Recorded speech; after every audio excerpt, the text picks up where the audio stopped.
Hi there. So in this video, I am going to describe 10 places where you can meet a potential future significant other. These are actual places or scenarios where I or other people I know have met their significant other. The first place is at a party. This is how I met my significant other. A friend of mine, Brianna, had a boyfriend at the time, Joe, who just sold his mansion in a ritzy San Francisco neighborhood. It was such a beautiful property that she wanted to throw a big party at his house before the property transfer took place. So she invited all or most of her Facebook friends to Joe's house for a party. I ended up going with another friend, and a lot of people showed up to this party, especially a lot of men. Brianna introduced me to one of the guys at the party, and he was very talkative right away.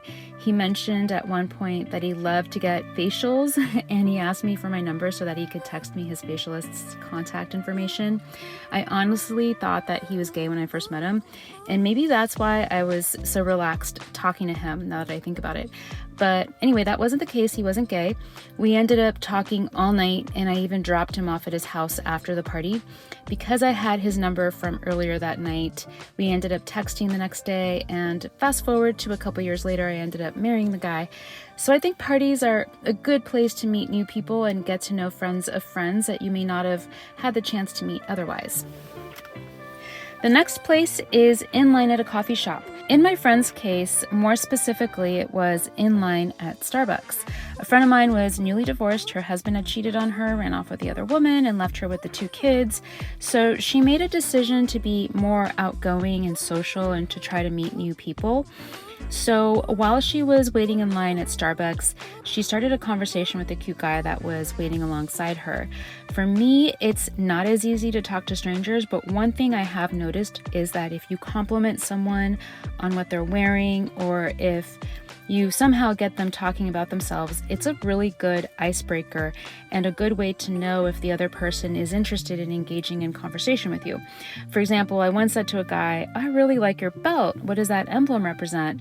And he talked for a good 5 minutes with just that one question.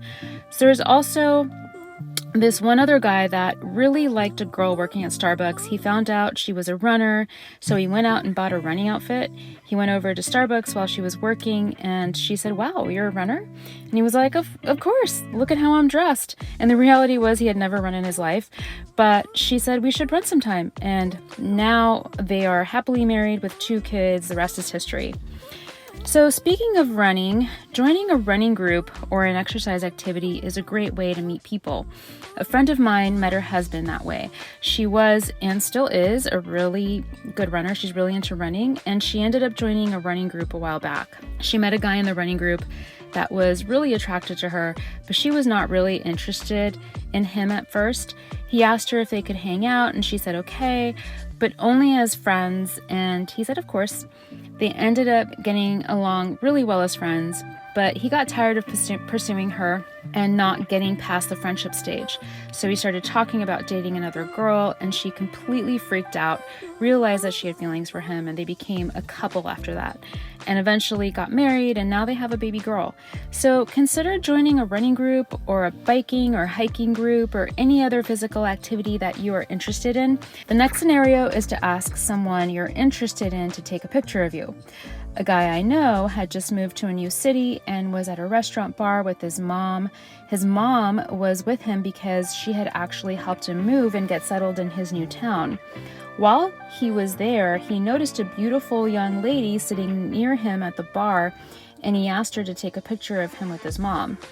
It was his way of trying to start a conversation with her. She said sure, and they started talking.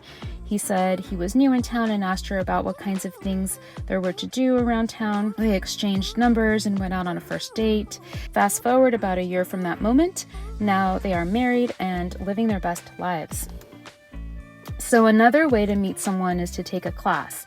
While you are learning a new skill set or sharpening an existing skill, you never know who you might meet. Several years ago, I planned a trip to go to Carnival in Brazil. I ended up taking a Brazilian Portuguese class so that I could learn to speak a little Portuguese while on my trip. The instructor was a cool Brazilian guy. At one point, he told us about how 2 of his students in a previous class met while they were taking his class. They began studying together and they ended up dating and eventually getting married. The next place where you can meet a potential significant other is at a wedding. There's something so magical about weddings. Love is in the air, it's romantic, it's just the perfect place for love. I know this one girl who met her future husband at a wedding. The moment she saw him, she thought he was so handsome and perfect, and she knew she had to meet him. So she made a beeline for him and tried to start a conversation with him. It wasn't easy though. He was not too interested in her at first because he was busy catching up with all of his buddies from college. But she managed to exchange numbers with him, and she invited him to an event that she was hosting in a couple weeks. He ended up showing up to the event. He admitted later that he didn't have anything better to do that night, so he just decided to go. But he had such a good time, and they really hit it off from there. Now they are married, and they have 2 daughters. So I know of another girl who, on a whim, decided to go for a walk with a friend. They actually worked together previously and were always friendly with each other, but nothing more while they were coworkers. She called his work number one day very randomly and asked him if he wanted to go out for a walk during lunch to catch up. He agreed, and they ended up really connecting. From there, they dated and eventually got married, and now they have a little girl. This is tricky because when you work with someone, you want to keep it professional, and depending on where you work, you may even want to avoid dating anyone in the office altogether, since it can get awkward. In my friend's case, she didn't pursue anything romantic while they were coworkers, but once she got a new job, she was thinking about him, called him up, and asked if he wanted to catch up during lunch. And making that phone call ended up being a life-changing moment. They are such a cute couple, and they are so in love right now. The next place is a conference. A couple I know met while they were both attending a networking conference. It was strictly for work for both of them, but they met at one of the social gatherings at the conference. The guy lived in San Francisco and the girl lived in Baltimore at the time, so she didn't think anything would come of this romantically, but they were really getting along great. When the conference ended, he invited her to come visit him and stay with him in San Francisco. He pursued her so aggressively that she eventually agreed, but she also admitted to me that she only agreed to go because she had a friend in San Francisco that she could stay with in case it ended up being weird with him once she arrived. But it ended up going really well. She eventually moved to San Francisco to be with him, and now they are married and they have 2 children together. The next place is at a restaurant. I went to a nice restaurant to grab a bite with a friend, and our waiter was really cute. My friend was flirting with him the whole time. When the bill finally came, she wrote her number on the bill and put "call me" with a smiley face. He didn't react much when he saw the note, so we didn't know what he thought of it, but he ended up calling her the next day. They dated for a bit, and even though it didn't end up in marriage, it was still a love connection for a moment in time. The last place is a co-op living space. I know this may not be for everybody, it's definitely a commitment, but living in a co-op is a great way to meet a lot of people.